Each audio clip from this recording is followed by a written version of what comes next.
It's the Big Buck with the latest of the canines. The Big Buck, all the doggiest of headlines. With your hosts Darragh, Millie, Roxy and Bruno. They're the kind of dogs that you know. It's time to talk about health, nutrition, training. Talk with canine professionals, owners and dogs. It's the Big Buck, the Big Buck. All the canine stories for you.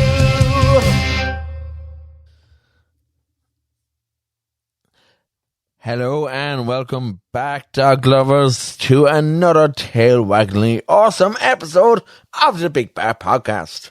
I'm your host, Darragh Bourke, and as always, I'm joined by my Pawsome canine co-hosts. That would be Bruno, Millie, and the ever-adventurous Roxy. Now, today's episode, guys, is a little different, but trust me, it's going to be absolutely fascinating. We have an incredible guest on our show today, and that is Anna Cullen, who is joining us all the way up north in Tromsø, Norway. Anna made the big leap from Tipperary to Tromsø in late 2024, and she's here to share her story. Not all about dogs, but about her journey as well, but it does include an inside look at the world of dog sledding. So, we'll get to that interview a little bit later, but we've got some barking good updates to share with you first. So, okay, as you all know, I've spoken about this before, and Roxy is a bit of, I suppose, an escape artist. She's a bit of a Houdini hound, and she likes to try and, I'd say if I put in a straitjacket, lads, she'd get out of it, because she's that kind of dog that can just get out of any situation, and especially out of the back frickin' garden. So, Roxy's gone out a couple of times now. She got out there last October, she got out, and that was when I was actually up in Dublin at the Pet Expo. I was gone on I think it was on the Sunday of the Pet Expo that this happened. She was with my dad, and she got out the side gate, which had blown in because it was, being Ireland, it was a really windy day. So, yeah, Roxy decided to go across to the neighbours. And now, the strange thing is, there a few weeks ago again, she did it the same again. She got out, she went off down the road, and of course, I went out next door. She had been out with Dad at this age, but this time she just walked out the front door. A couple of our neighbours were there on the day, and the front door blew in. So Roxy decided to make a break for it. Houdini hound. That's what she's doing. She's channeling her inner Houdini hound, and she made the great escape. And of course, me then, when I went out to get her, I was obviously in full panic mode, and it really set in, the panic mode did. But luckily, I jumped into my Jeep and off down the road I went looking for her. And when I came back up the road, there was no sign of her, but there she was again. I found her, and she was coming out of our neighbour's house again. So there's something going on between her and the neighbour doggy, I think. Now, I don't want to know what's going on, but there's definitely something going on. And that little doggy is a tiny little doggy, whereas Roxy is huge. So I really hope that I'm not going to be expecting puppies at any time soon. Now, Roxy herself has been in season not so long ago. So now that I'm thinking of it, maybe she went off to, I hate to put it this way, maybe she went off to get a bit of action. And my little innocent puppy is no longer so innocent these days, guys. She's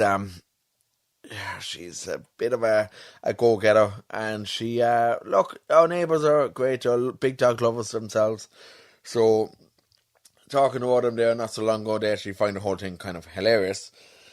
But I suppose it's safe to say Roxy's been keeping me on my toes lately.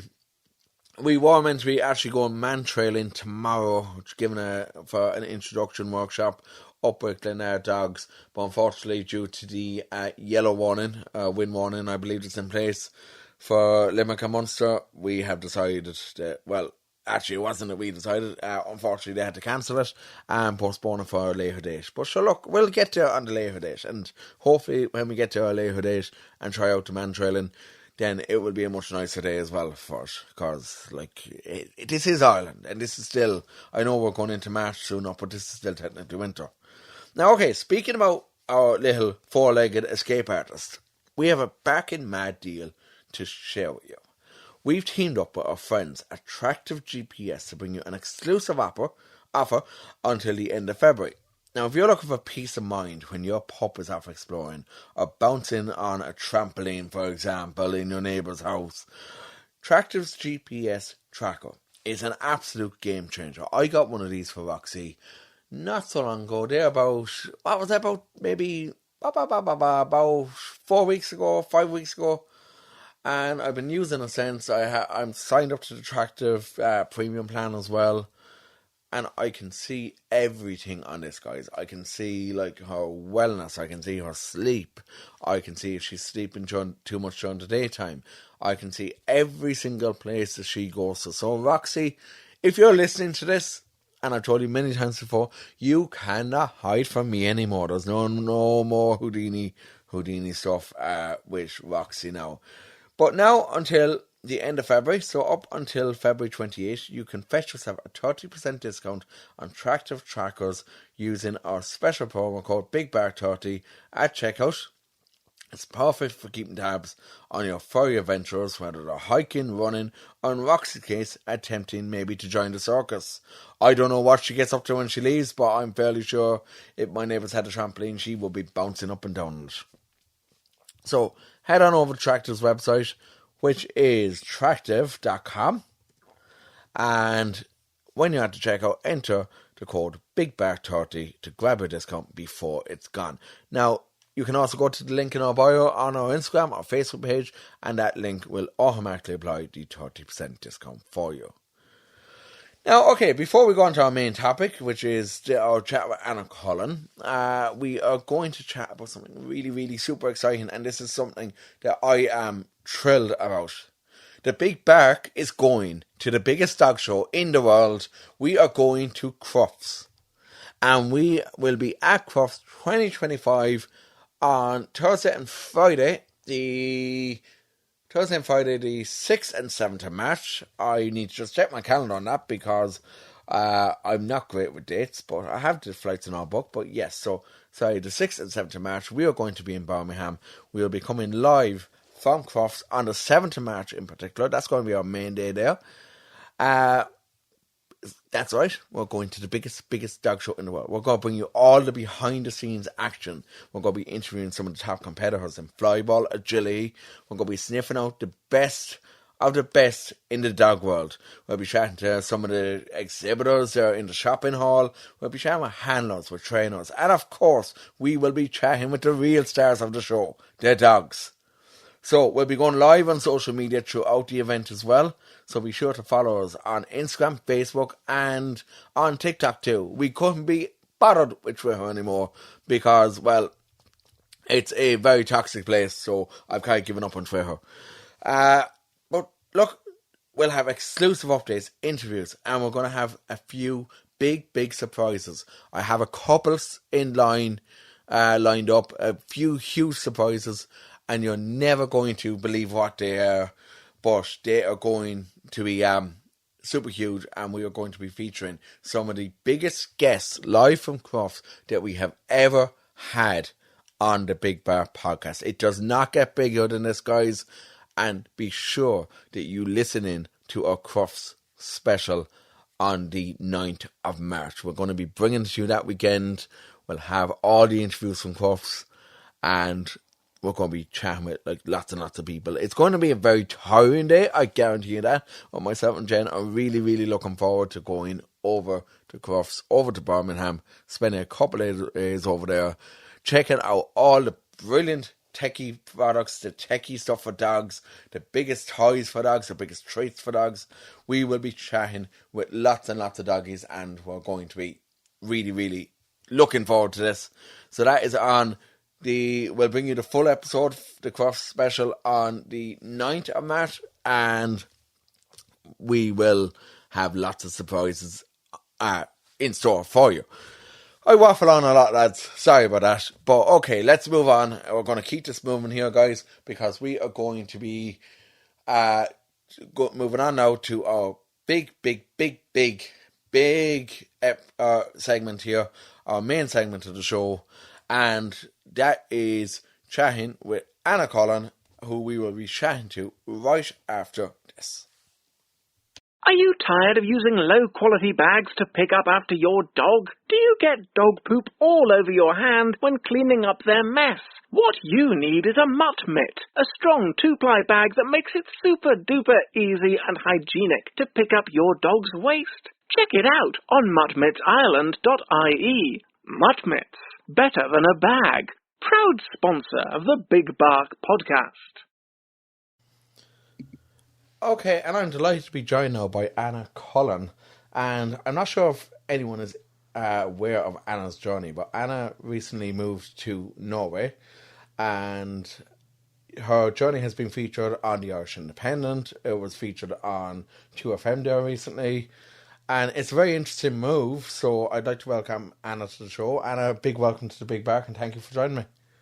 Hi Darragh, thank you for having me. I love the podcast, so it's a pleasure to be on with you. Brilliant. Great to hear. Great to hear that we have listeners all the way over in Norway. Worldwide. And it's, am I right in the pronunciation, it is Tromsø that you moved to?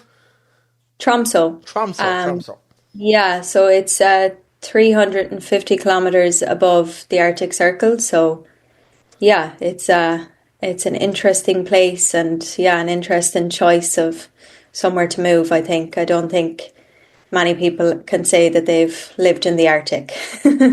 No, I think a lot of people probably found like the cold spell that we had there in Ireland there a few weeks ago, back around January. I think they found that to be Arctic enough for most people. So, Anna, tell us first of all, what inspired the move to Tromsø? Yeah, so I do a lot of solo travel anyway myself, and I actually visited Tromsø last year, so around last November, and I loved it here, and I just thought just the landscape, the scenery, the people, the culture, all of that really appealed to me, and I kept an eye on it through Instagram or whatever, and I did a few tours with a particular tourism company. I followed them on social media, and then I saw a job come up in tourism, and it caught my eye. I applied for it, and then I got it, and I just took it as a sign that this is the place that I need to go to. I was working, and still kind of am, but I'm working freelance in journalism and marketing, so that can be done from anywhere. But I just felt like I was living in Dublin for a while, and then I moved back to Tip for a while, and I just needed to change up my life a bit. And Norway particularly appealed to me because, again, I'm very drawn to the Scandinavian countries, just for their values and their lifestyle. And yeah, it's been interesting. I moved in October, so I'm here about 4 months now, and it's been hard. I'm not going to lie and say that everything has been fantastic. It has been a big adjustment, but it's definitely one of the best decisions that I've made. So talk to us then about one thing I heard recently that you mentioned with Laura Fox and 2FM. You were talking about polar nights. So for our listeners who aren't familiar with that, explain to us what that means. So in the Arctic Circle, you have the polar night, which in Tromsø, it lasts from November 21st until January 21st. And it's when the sun doesn't rise above the horizon for those 2 months. So you are basically in darkness for most of the day, and obviously the night as well. So it's nearly 24 hours of darkness, and any bit of daylight that we did get was kind of a blue colour in the sky. It wasn't fully daylight. So that was definitely one of the main challenges that I had to face when I moved here. At the beginning, it definitely was a novelty, and it was funny nearly to experience, but coming into December and throughout that month, I did find it particularly challenging because it really affected my energy levels, and I just felt tired all the time. And as I described it already, I think it was a feeling of almost going around jet lagged all the time.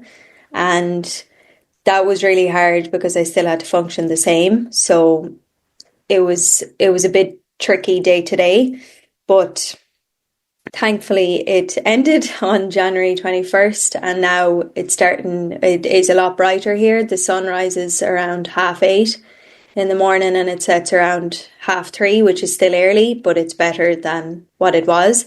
And it's funny because I actually noticed even the week that the sun started to come back and it was back, and I could see it, like my eyes were a lot brighter, my energy levels improved, my mood improved, everyone's mood improved, everyone was outdoors a lot more. And it's funny because I would have kind of taken those things, or daylight or the sun, for granted before, and it's not like we got a lot of it in Ireland, but at least we get daylight. And I didn't realise how important it was or how much it actually affects you until I have come here. And that's one great thing about living here, is that you really do appreciate the little things, or the day-to-day things that I wouldn't have necessarily appreciated living in Ireland. And I'm definitely a lot more thankful for, just for my life, and, waking up every day and it's bright outside and looking at the sun, and thankful for my family. And that's a really nice feeling to have. And it's it's nearly like you're starting over in life again, because when the sun came back, I felt like I was nearly experiencing it for the first time, because I had been without it for so long. That was interesting. So it definitely puts, like, when the sun came back, it definitely puts a new meaning to the phrase that we're all familiar with here in Ireland. Sure, there's a great stretch, I know. Yeah, a great stretch in the evenings, but I've definitely been saying that to myself, even if it's 2 minutes added on to every day of extra daylight. But that's a phrase that will stick with me definitely when I'm over here anyway. Brilliant. And one thing that I'm very curious to hear about, and I suppose a lot of our listeners, with this being a dog podcast, will be very curious to hear about. I saw on the Irish Independent, on the article, the profile photo that they use for you for that, and on your Instagram as well, that you have taken part in dog sledding. Now, for most of our listeners over here, they probably have only ever seen that in movies and on TV. Explain to us, I suppose, what kind of a phenomenon, what was that actually like? What kind of experience was that like? Yeah, I suppose it's nothing like I've ever experienced, because we obviously don't have that in Ireland. And I did do it previously when I was in Finland, in Rovaniemi. So I was curious, and I absolutely loved it that time. And I wanted to try it again here. And I won't lie, at the start, I was a bit hesitant, because I was worried maybe about the dogs and the treatment of them, and were they properly looked after, and how does it actually work. But I was pleasantly surprised when I joined the tour, because they absolutely love it. And so basically it involves, maybe you have 4 to 6 dogs per sled, and you have 2 people on the sled. So you have a passenger who sits, and you have a driver who would be basically driving the dogs and making sure that they stop when they're supposed to, or go when they're supposed to. And they're so intelligent. It's just amazing.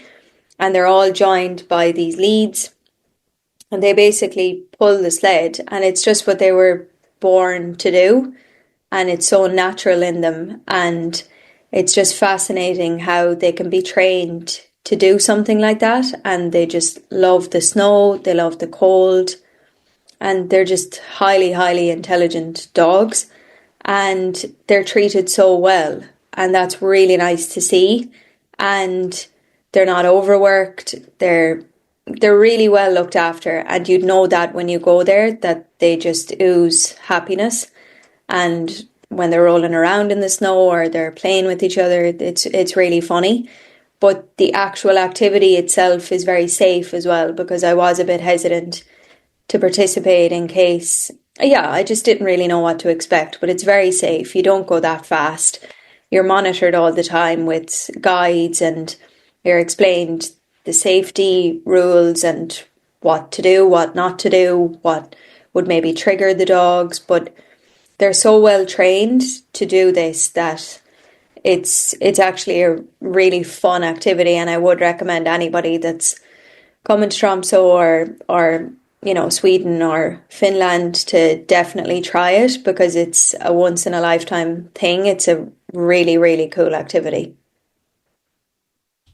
Yeah, and even like looking at your Instagram, it certainly looks incredible, and like it's definitely something I know I'd love to experience myself, because I suppose it's a lot of husky breeds as well. I love huskies. They're a bit, I suppose, chatty and talkative over this side, but they're such intelligent dogs as well, and just to see that in action would just, I suppose, be amazing. But talk to me as well then, like obviously, like one of the big things that we've seen here in the last year, and like we got a great view of it, I suppose, back around September. You had a real great view of the Northern Lights, as most people know, the Borealis. And yeah. So I'd say, is that something that you experience like nearly like most nights or a lot of the time over in Norway? Yeah, I mean, Tromsø is one of the best places in the world, I think, to see the Northern Lights. And where I live, I'm very fortunate because I am up on a bit of a hill, and my bedroom window looks out on mountains and the Norwegian Sea.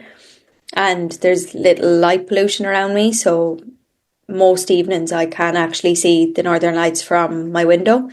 And I know that and many of us saw it in Ireland, and I think it was last May they were particularly strong.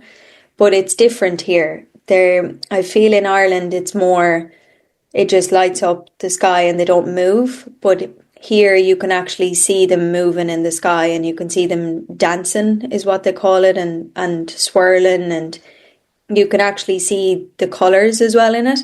And that's just amazing, that the different shapes it makes and how it moves across the sky, and it's just fascinating.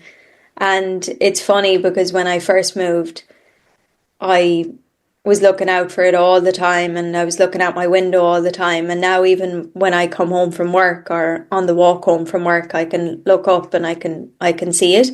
And I've also become very aware of how to track it, or what it looks like in the sky, and the conditions, and when to expect it, when it's not going to happen. And it's really interesting, because that's something that I've always been interested in. I've always been interested in nature and the sky, and like space and the sun and anything to do with that. So I'm definitely in the right location for my interests, let's just say. Yeah. Brilliant. And I suppose the last question we have for you is, like, obviously, like, we're used to our staple diets over here in Ireland, like, of, I suppose, spuds, and like a very spud-based diet, very Irish-based diet, bacon and cabbage and all. Like, what's the food like over in Norway? Yeah, there's definitely no bacon and cabbage or traditional Irish dinners, which I really do miss, because I love my Irish dinners. But it's different over here. It's reindeer meat, whale, seal, a lot of fish, a lot of seafood, and like traditional. They have a traditional dessert which is called lefse, and it has brown cheese in it, which might sound disgusting, but it's actually delicious because it's sweet. And they wrap it in like a pastry style with some butter, and it's actually really nice. So it's been a bit of an adjustment for me to eat. Obviously the reindeer and the whale, I don't really eat it that much, but I just stick to the regular salmon and, other seafood. So it is quite healthy over here, which is really nice, because feel like I'm really looking after myself. Not that I didn't in Ireland, but they're definitely focused on a very healthy and active lifestyle over here, which is very, very nice, because it really does. Even the water quality and the air quality here, everything is just amazing, and you can really feel the benefits of looking after yourself and exercising and and even the mental health benefits as well. It's great. Brilliant. I suppose though, like as you mentioned earlier, the polar nights would have the opposite effect then on your mental health. Yeah, and like a lot of people, thankfully I was okay, and now I did experience loneliness and homesickness, but I feel like that was probably just moving to a new place as well.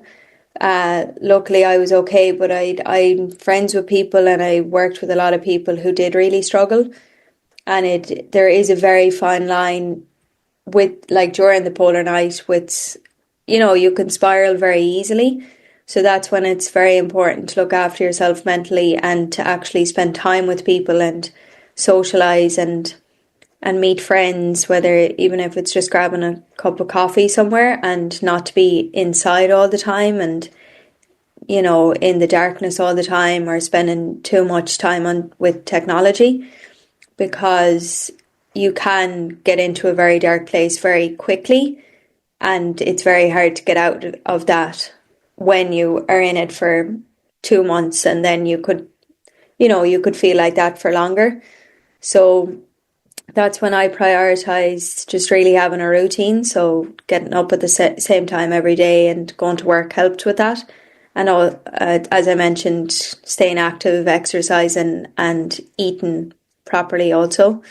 Eating healthy, because I could feel myself, my mood was a bit lower, and along with my energy levels, and it was very important for me then to really make an effort to really look after myself and just spend time with people as much as I could.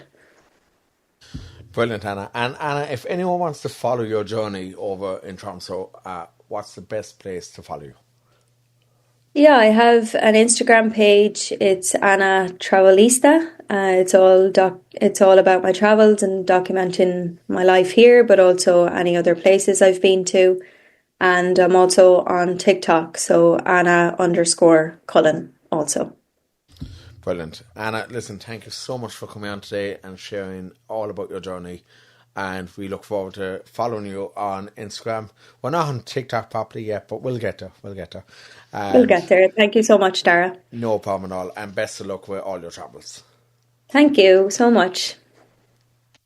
Alright, folks, that's it for today's episode of the Big Bear Podcast. Thank you for tuning in and hanging out with us and our furry friends. A huge thank you to our special guest, Anna Cullen, for sharing her incredible journey and teaching us all about the amazing world of dog sledding. What an amazing Pawsome experience that really has to be. I'd love to do it at some stage, but I have not a fond likeness of cold. So cold weather I'm not a big fan of. So we'll see. Maybe I'll adjust to that. I'll stick myself in the freezer for a while and maybe adjust to that. Look, remember as well, fetch your Tractive GPS discount before the end of February using code BIGBEAR30, and keep an eye out as well for all our Crufts covers coming up soon. If you love today's episode, don't forget to follow, like and subscribe wherever you get your podcasts, and follow us on social media too. We're the Big Bear Podcast over on Instagram and Facebook, and Big Bear Podcast Official over on TikTok. So guys, that's all I have for you. So stay Pawsome, keep those tails wagging, and we'll see you next time on the Big Bear Podcast.